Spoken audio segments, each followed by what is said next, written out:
Hello मेरे प्यारे बच्चों, चित्रा एजुकेशन के ऑनलाइन प्लेटफॉर्म पर हम फिर से आपका स्वागत कर रहे हैं। हम यहाँ पर बात कर रहे हैं क्लास 9th मैथमेटिक्स जो एनसीईआरटी का नया बुक आया है गणित मंजरी, और उसका कंप्लीट सॉल्यूशन हम यहाँ पर देख रहे हैं, कंप्लीट एक्सप्लेनेशन हम यहाँ पर देख रहे हैं। अभी हमारे पास में चैप्टर नंबर 1 है, that is coordinate system. Okay, और यहाँ पर अभी तक हमने कोऑर्डिनेट सिस्टम में क्या क्या देखा। ठीक है, अभी तक हमने उसका पूरा हिस्ट्री देखा कि कोऑर्डिनेट सिस्टम का कॉन्सेप्ट कैसे पिक्चर में आया, कैसे कोऑर्डिनेट सिस्टम जो हम ग्रिड लाइन सिस्टम का यूज़ करते हैं या मैप में नेविगेशन सिस्टम का यूज़ करते हैं, वहाँ पे कोऑर्डिनेट सिस्टम क्यों हम यूज़ करते हैं, कैसे उसकी हेल्प से हम किसी भी पॉइंट, किसी भी ऑब्जेक्ट, किसी भी हाउस, वेयर हाउस या शॉप का लोकेशन फाइंड कर सकते हैं with the help of coordinates. Okay, हमने ये देखा कि जीरो नंबर क्यों वहां पर इंट्रोड्यूस किया गया, और जीरो के बाद में नेगेटिव नंबर्स भी इंट्रोड्यूस किए गए, पॉजिटिव नंबर तो ऑलरेडी प्रेजेंट ही थे, और दो एक्सिस क्यों म्यूचुअल परपेंडिकुलर होती है। हमने कैसे नॉर्थ और साउथ, ईस्ट और वेस्ट डायरेक्शन की हेल्प से दो परपेंडिकुलर एक्सिस को समझा और वहां पर से एक्स एक्सिस और वाई एक्सिस का नाम दिया। तो यहाँ पर आगे हमने ये भी सीखा कि किसी पॉइंट के लोकेशन को हम दो नंबर की हेल्प से रिप्रेजेंट कर सकते हैं। वो नंबर जो होते हैं वो जो रेफरेंस एक्सिस होती है उनसे परपेंडिकुलर डिस्टेंस होती है। तो यहाँ पर कोऑर्डिनेट सिस्टम के बारे में हम इतना कुछ जान चुके हैं। अब एनसीईआरटी हमको और उसका डीप नॉलेज देने की कोशिश कर रही है, और वहाँ पर इसके लिए उन्होंने प्रैक्टिकल अप्रोच यूज़ किया है। एक छोटा सा कॉन्सेप्ट उन्होंने समझाया है और कैसे उस कॉन्सेप्ट में प्रैक्टिकली हम कोऑर्डिनेट सिस्टम को यूज़ कर सकते हैं, और उसी की हेल्प से पूरा एक्सरसाइज यहाँ पर है। हम पहले भी कह चुके हैं कि एनसीईआरटी पढ़ना बहुत ज़्यादा ज़रूरी है, क्योंकि अब जो मैथमेटिक्स है वो बिगर एनसीईआरटी पढ़े सॉल्व होने वाला नहीं है। ठीक है, तो यहाँ पर नेक्स्ट हमारे पास में 1.2 सेटलिंग इन आता है। ठीक है, मतलब हम और ज़्यादा डीप में जाने वाले हैं।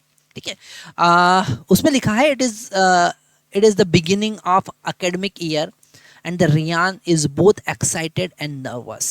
Okay, the family has moved to a new city, है ना। उसकी फैमिली एक नए सिटी में लोकेट हुई थी, नए सिटी में मूव किया था उन्होंने। He and his sister Shalini will be attending a new school, है ना। उस रियान और शालिनी जो है वो दोनों एक नए स्कूल में जा रहे हैं।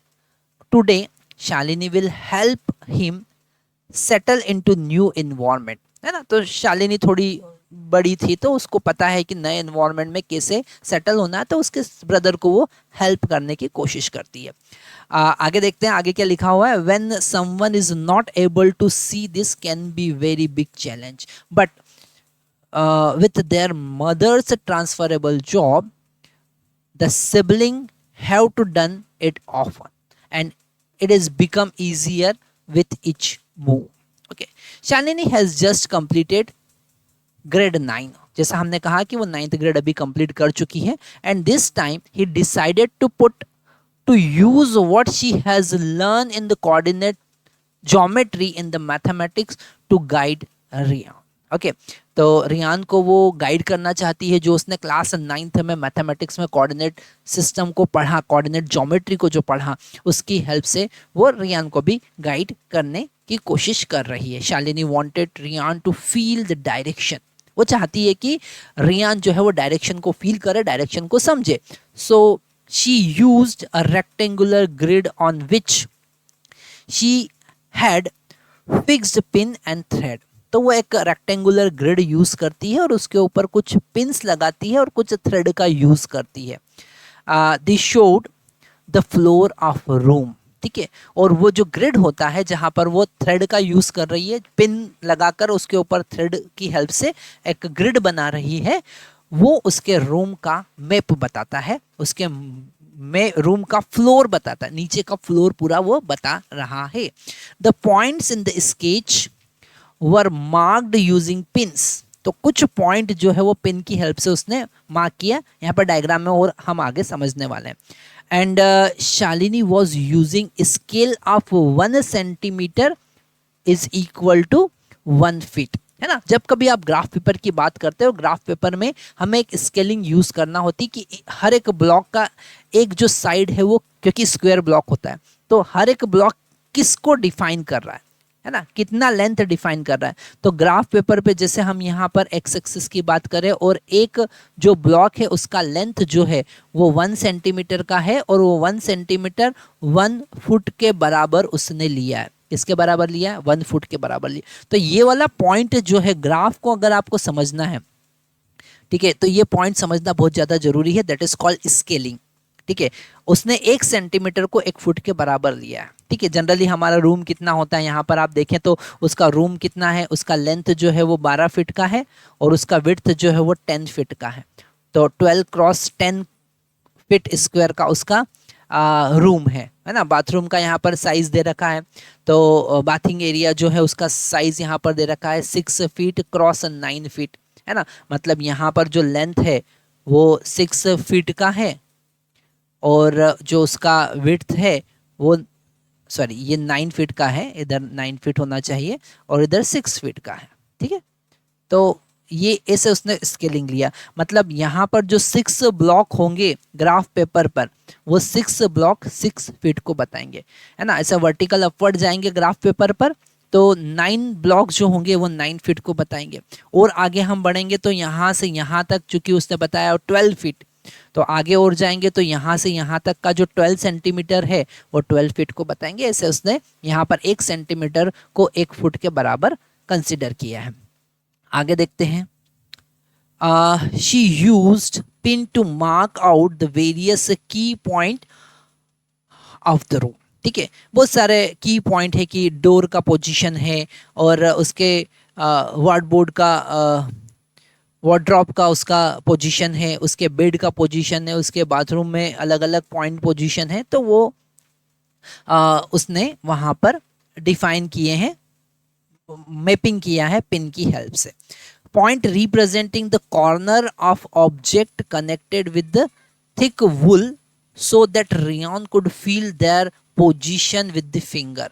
ठीक है, उसने थिक वुल थ्रेड का यूज किया है और जो पॉइंट है उनको एक दूसरे से कनेक्ट किया है। ठीक है, जो बाउंड्री वगैरह है वो उस थ्रेड्स की हेल्प से बता रहा था कि रेयन जो है वो अच्छे से उसको समझ सके। तो यहाँ पर ये हमने सीखा कि वो आगे क्या बताने की कोशिश कर रहे हैं।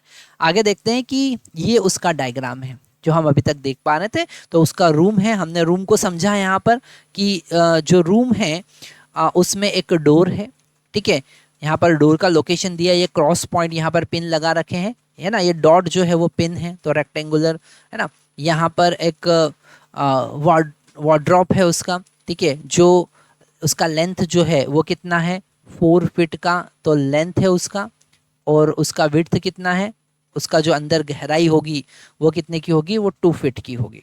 ठीक है, तो ये सारी चीज़ें यहाँ पर हमको समझ में आ रही है। ठीक है, ये जो बेडरूम है उसका लेंथ हम पहले ही डिस्कस कर चुके हैं। जो लेंथ है उसका 12 फीट का है ना। तो ग्राफ पेपर पर जो भी ग्रिड सिस्टम उसने बनाया है उस पर 12 फीट का लेंथ लिया है, 12 सेंटीमीटर होगा वो, तो वो फीट में कन्वर्ट हो जाएगा automatically.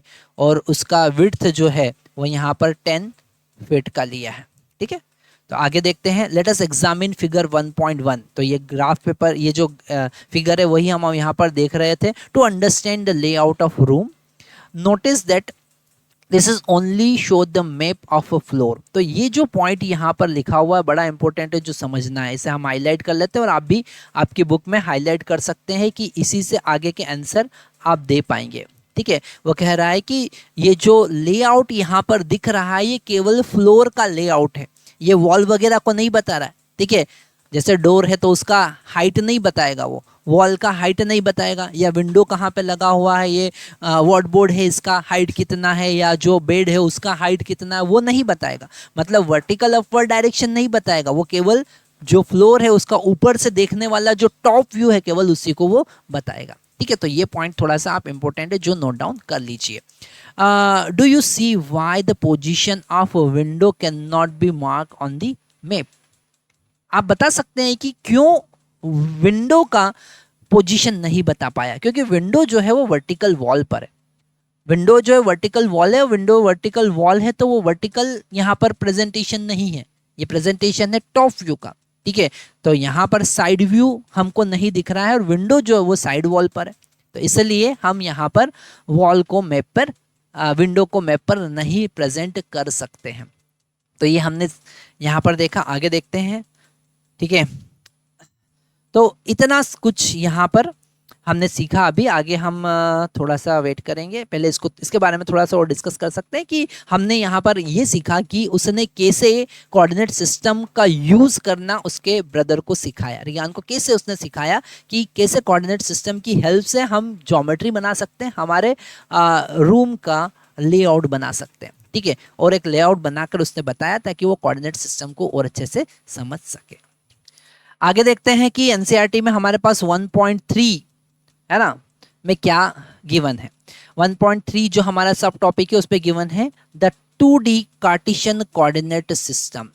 2D Cartesian coordinate system, ये कार्टेशियन कोऑर्डिनेट सिस्टम जो होता है इसमें दो एक्सिस होती है, एक एक्स एक्सिस होगी और एक वाई एक्सिस होगी। 2D कार्टेशियन कोऑर्डिनेट सिस्टम है ना। तो यहाँ पर ये 2D वर्ड जो है ये समझना बहुत ज़्यादा जरूरी है, क्योंकि यहाँ पर ये 2 डायमेंशन में है, मतलब कि एक प्लेन के ऊपर है ना। 2 डायमेंशन है ये, इसका मतलब ये है कि एक प्लेन के ऊपर है। अगर ये 3D होता तो स्पेस को रिप्रेजेंट करता है ना। 3 डायमेंशन है ना, जैसे हम मूवी देखते हैं तो 2D प्लेन पर देखते हैं, एक पर्दे पर हम मूवी देखते हैं, या फिर हमारे टीवी की स्क्रीन पर देखते हैं, वो तो 2D होता है। ठीक है, पर वहीं कोई ऑब्जेक्ट को हम देखते हैं, जैसे स्पेन को देख रहे हैं तो ये 3D, तो इसमें एक्स एक्सिस, वाई एक्सिस और जेड एक्सिस 3 डायमेंशन 3D हो जाता है। डी का मतलब डायमेंशन, तो 3D हो जाता। तो यहाँ पर ये 2D का मतलब समझना बहुत ज़्यादा जरूरी है कि ये 2D क्यों बोल रहा है। और कार्टेशियन कोऑर्डिनेट सिस्टम का मतलब ये है कि यहाँ पर जो एक्सिस है वो एक दूसरे के परपेंडिकुलर है, जो डायमेंशन है वो एक दूसरे के क्या है, परपेंडिकुलर है, और दो एक्सिस है, लीनियर एक्सिस है। ठीक है, इसको रेक्टेंगुलर कोऑर्डिनेट सिस्टम भी हम कह सकते हैं अगर 3D में बात करेंगे। तो यहाँ पर एक्स एक्सिस और वाई एक्सिस दो म्यूचुअल परपेंडिकुलर एक्सिस होगी, और इन दोनों का जो इंटरसेक्शन पॉइंट होगा उसको हम कहेंगे ओरिजिन। क्या कहेंगे, ओरिजिन, और उसके कोऑर्डिनेट होंगे 0,0। मतलब वहां पर x का वैल्यू भी 0 है और y का वैल्यू भी 0 है। जब आप x डायरेक्शन में चलते हैं तो x का वैल्यू चेंज होगा। मान लेते हैं x डायरेक्शन में 5 यूनिट आप चलते हैं तो 5,0 हो जाएगा, और y डायरेक्शन में चलते हैं तो मान लेते हैं 4 चलते हैं तो 4,0,4 हो जाएगा, तो y का वैल्यू चेंज होगा। अब आप x और y दोनों डायरेक्शन में चलते हैं तो आप इस पॉइंट पर पहुंच गए, इसका कोऑर्डिनेट कितना हो जाएगा, x का 5 और y का 4, तो 5,4 ऐसे किसी भी पॉइंट का लोकेशन आप बता सकते हैं। ठीक है, आगे बढ़ते हैं। उन्होंने क्या, ये जो एक शॉर्ट मैंने आपको रिव्यू दिया है कि इस आगे के पैराग्राफ में वो क्या बताने की कोशिश कर रहे हैं। ठीक है, ये समझना बहुत ज़्यादा जरूरी है। ठीक है मेरे प्यारे बच्चों, फिर से हम आपको गाइड करते हैं, एडवाइस देते हैं कि एनसीईआरटी का एक एक पॉइंट पढ़ना बहुत ज़्यादा जरूरी है, क्योंकि उसी के बेसिस पर आगे पूरा चैप्टर उन्होंने डिफाइन किया है। तो आगे देखते हैं, आगे वो बोल रहे हैं in the chapters of integer, rational number and decimals in earlier grades you studied the number line which is in one dimension। हमने एक नंबर लाइन का कॉन्सेप्ट देखा है जब हम 8th ग्रेड में थे, 7th ग्रेड में थे। वहां पर रेशनल नंबर और नंबर सिस्टम, डेसिमल सिस्टम हम देखते हैं, इंटीजर नंबर हम देखते हैं, और वहां पर एक नंबर लाइन पर हम ये नंबर को रिप्रेजेंट कर सकते हैं। उसमें एक 0 होता है, एक 1 होता है, एक 2 होता है, जैसे पॉजिटिव नंबर्स होते हैं, और -1 होता है, -2 होता है, नेगेटिव नंबर्स होते हैं, और ये इनफाइनाइट तक जाते हैं। ठीक है, ये जो लाइन होती है वो 0 से पॉजिटिव इन्फिनिटी और 0 से नेगेटिव इन्फिनिटी तक जाती है। सारे यहाँ पर रियल नंबर हम रिप्रेजेंट कर सकते हैं। ठीक है, तो यहाँ पर आगे वो बोल रहे हैं कि जो लाइन हमने देखा था, नंबर लाइन हमने देखा था, वो 1 डायमेंशन थी, 1 डायमेंशनल थी वो। ठीक है, the 2 dimensional coordinate system used two line at a right angle to each other to mark in points in 2-dimensional space, the short form 2D space। okay, तो ये जो कुछ स्पेशल पॉइंट है जो मैं आपको हाईलाइट करने के लिए कह रहा हूं, वो जरूर हाईलाइट कीजिए। एक तो राइट एंगल, एक ये वर्ड जो है राइट एंगल आपको ध्यान से समझना पड़ेगा। ठीक है, और यहाँ पर 2 डायमेंशनल स्पेस जिसको हम शॉर्ट फॉर्म में कहेंगे 2D। ठीक है, तो ये कुछ वर्ड्स, जैसे यहाँ पर 2D वर्ड्स को हमने समझा, तो 2D का मतलब आपको समझना पड़ेगा। कार्टेशियन कोऑर्डिनेट सिस्टम ने कार्टेशियन का मतलब आपको समझना पड़ेगा। और यहाँ पर सबसे इंपॉर्टेंट है 2 डायमेंशनल कोऑर्डिनेट सिस्टम में 2 लाइन जो होती है, नंबर लाइन जो होती है, वो एक दूसरे के परपेंडिकुलर होती है। ये बड़ा इंपॉर्टेंट है, ठीक है, क्योंकि परपेंडिकुलर ही एक दूसरे से इंडिपेंडेंट होती है। मेरे प्यारे बच्चों, फिर से ये वर्ड आप याद रखना कि राइट एंगल का क्यों यूज किया, क्योंकि ये वर्ड लिखना बहुत ज्यादा जरूरी है।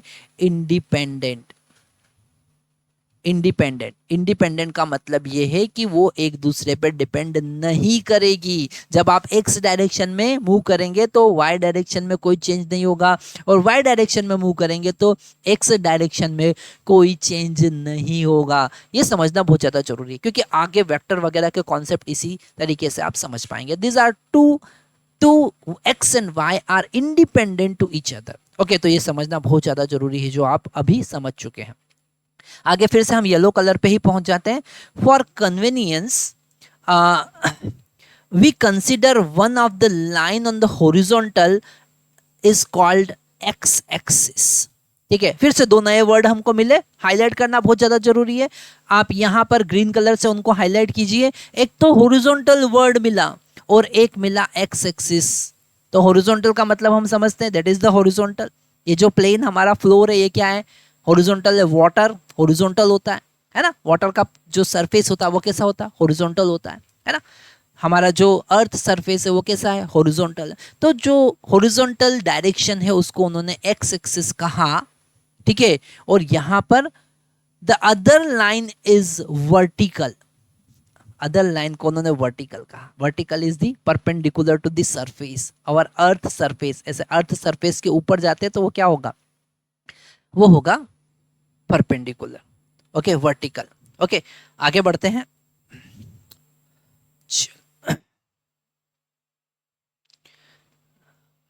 आगे हम बढ़ते हैं। वर्टिकल एक्सिस, उसे हम वाई एक्सिस कहेंगे, उसे वाई एक्सिस कहेंगे। The point of intersection of X axis and Y axis is called origin. फिर से एक नया पॉइंट हमको मिला, ठीक है। जो इंटरसेक्शन पॉइंट है, जो इंटरसेक्शन पॉइंट है उसको हम ओरिजिन कहते हैं। उसको हम कहेंगे ओरिजिन, जहां से सब कुछ स्टार्ट हो रहा है। ओरिजिन का मतलब क्या होता है? स्टार्टिंग पॉइंट, ठीक है। तो जहां से एक्स एक्सिस और वाई एक्सिस का स्टार्टिंग हो रहा है, उन दोनों के इंटरसेक्शन पॉइंट को हम कहते हैं origin. And this coordinate, just a minute, यहां पर 1 मिनट हम हाईलाइटर एक और ऐड कर लेते हैं। चलो, तो यहां पर आगे कह रहे हैं इट्स कोऑर्डिनेट आर 0,0। उसका कोऑर्डिनेट क्या होता है? 0,0 होता है। The coordinate axis, this is axis कहेंगे उसको, और ये प्लूरल है उसका, है ना। एक एक्सिस एक होती है और 2 एक्सिस है तो एक्सिस कहेंगे, ठीक है। Help us to locate any point in a 2D space using points coordinates. Okay, तो हम उस पॉइंट के कोऑर्डिनेट की हेल्प से किसी भी पॉइंट को 2D में लोकेट कर सकते हैं, प्रेजेंट कर सकते हैं, ठीक है। वो हम पहले ही समझ चुके हैं, और अब और एक बार उन्होंने बताया। The distance from O are marked off equal unit on both axis, ठीक है। तो वो हमको थोड़ा सा देखना पड़ेगा, क्योंकि फिगर में उन्होंने ये सारे रिप्रेजेंट किए हैं। The distance to the right of O or upward of O consider as a positive, and distance to the left of O or downward O consider as a negative, ठीक है। अब यहां पर थोड़ा सा फिर से इस नेक्स्ट डायग्राम को आप देखेंगे तो समझ पाएंगे, ठीक है। जब आप एक्स एक्सिस में आगे जाते हैं, एक्स एक्सिस में आगे जाएंगे तो ये पॉजिटिव होगा, ठीक है। इधर आपके पास में नेगेटिव है, मतलब आप जब लेफ्ट हैंड साइड जा रहे हैं तो वो नेगेटिव नंबर है, और राइट हैंड साइड जाएंगे तो वो पॉजिटिव नंबर है, ठीक है। वो पॉजिटिव होगा भैया। और वर्टिकल अपवर्ड आप जाएंगे तो वो वर्टिकल अपवर्ड अगर आप जा रहे हैं तो वो पॉजिटिव, और वर्टिकल डाउनवर्ड आप जा रहे हैं तो वो नेगेटिव होगा, ठीक है। तो यहाँ पर ये कोऑर्डिनेट हमको समझ में आ रहे हैं। आगे बढ़ते हैं। उसी के लिए ये जो हम अभी ग्राफ पेपर देख रहे थे, ये ग्राफ पेपर को उन्होंने एक्सप्लेन किया है। Point B on the X axis and 4.5 unit to the right of O. तो यहां पर अगर हम इस डायग्राम में इस पॉइंट बी की बात करते हैं, है ना, ये ऊपर दिख रहा है ना आपको 4.5, तो ये एक्स एक्सिस पर आप आगे बढ़े हैं तो ये है प्लस 4.5, 0, क्योंकि वहां पर एक्स कोऑर्डिनेट तो 4.5 है पर वाई कोऑर्डिनेट कितना है, 0 है। ठीक है, तो उसका कोऑर्डिनेट क्या होगा, उसका कोऑर्डिनेट होगा, इट्स कोऑर्डिनेट आर 4.5, 0, क्योंकि वाई का वैल्यू 0 है। ठीक है, ध्यान से समझना, कोऑर्डिनेट में दो नंबर होंगे, एक एक्स के लिए होगा, एक वाई के लिए होगा। अगर आप केवल एक्स डायरेक्शन में जा रहे हैं, वाई डायरेक्शन में नहीं जा रहे हैं, तो वाई कोऑर्डिनेट 0 होगा, वाई कोऑर्डिनेट 0 होगा। केवल अगर वाई एक्सिस पर मूव कर रहे हैं तो वहां पर वाई कोऑर्डिनेट का वैल्यू होगा, एक्स कोऑर्डिनेट 0 होगा। समझना बहुत ज्यादा जरूरी है। This fact written as b is equal to 4.5, 0. The point G on the y-axis and the 4.5 unit downward from O.